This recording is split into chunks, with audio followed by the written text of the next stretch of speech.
الحمد للہ رب العالمین الصلاۃ والسلام علی خاتم النبیین وعلی آلہ وصحبہ اجمعین اما بعد فاعوذ باللہ من الشیطان الرجیم بسم اللہ الرحمن الرحیم قال اللہ تعالی فی سورۃ آل عمران ومصدقا لما بین یدی من التوراۃ ولأحل لکم بعد الذی حرم علیکم وجئتکم بآیۃ من ربکم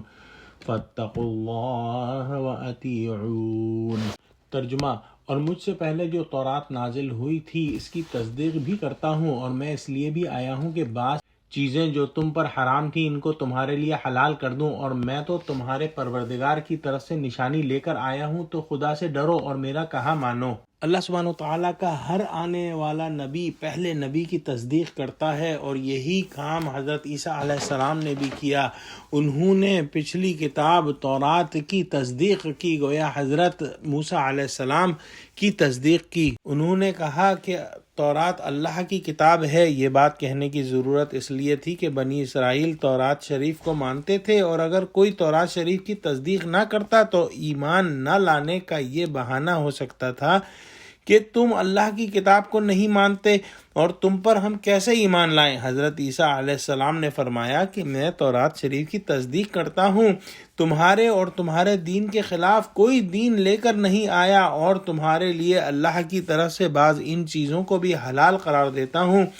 جو تم پر سابقہ شریعت میں حرام تھیں، اور یہ معجزات منصف سمجھدار کے لیے کافی ہیں۔ تم اللہ سے ڈرو اور میری اطاعت کرو، کفر اختیار کر کے اپنی بربادی نہ کرو۔ اندیشہ تھا کہ مذکورہ بالا معجزات اور خاص طور پر مردہ کو زندہ کرنے والا معجزہ دیکھ کر لوگ حضرت عیسیٰ علیہ السلام کو خدا نہ سمجھنے لگیں، اس لیے انہوں نے دوبارہ بإذن اللہ فرمایا کہ یہ تمام معجزات جو ہے وہ اللہ کے اذن سے ہو رہے ہیں۔ سورہ مائدہ کے اختتام کے قریب بھی ان معجزات کا ذکر ہے، وہاں 4 مرتبہ یہ فرمایا ہے کہ یہ سب کچھ اللہ کے حکم سے ہی ہو رہا ہے۔ یہاں پر ایک بات نوٹ کرنے کے لائق ہے کہ جو سابقہ انبیاء تھے ان کے معجزات مادی اور عارضی نوعیت کے تھے، اس لیے کہ ان کا دور مادی زیادہ تھا اور ان کی نبوتیں جو ہیں وہ عارضی تھیں،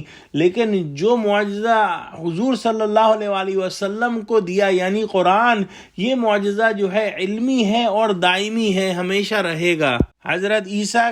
علیہ السلام کی طرح حضرت موسیٰ علیہ السلام کے جو معجزات تھے وہ بھی مادی اور عارضی ہی تھے۔ اگلی آیت میں فرمایا ان اللہ ربی وربکم فاعبدوہ ھذا صراط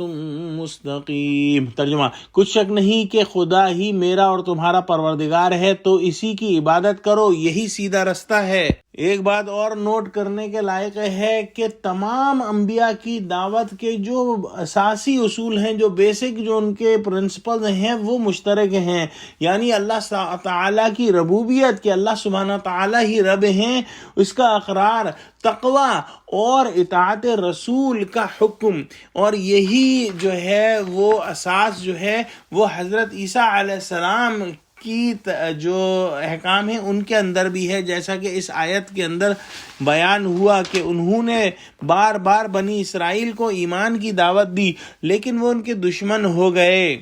اور ان کی بات نہ مانی۔ حضرت عیسیٰ کی تعلیمات میں کہیں یہ نہیں ملتا کہ انہوں نے کہا ہو کہ میں اللہ کا بیٹا ہوں، نعوذ باللہ۔ انہوں نے ہمیشہ اللہ کی عبادت کی طرف بلایا اور کہا کہ جو ہے وہ اللہ کے احکام جو اس نے مجھے دیے ہیں تمہاری طرف، ان احکام کی جو ہے وہ پیروی کرو۔ لیکن کئی صدیوں بعد عیسائیوں نے جو ہے ان کو اللہ کا بیٹا بنا دیا، نعوذ باللہ، اور یہ ان کے من گھڑت جو ہے خیالات تھے۔ حضرت عیسیٰ کی تعلیمات جو ہے وہ یہ نہیں تھیں۔ دعا کرتے ہیں کہ اللہ ہم کو قرآن کا فہم عطا فرما، آمین۔ وآخر دعوانا الحمدللہ رب العالمین، والسلام علیکم ورحمۃ اللہ وبرکاتہ۔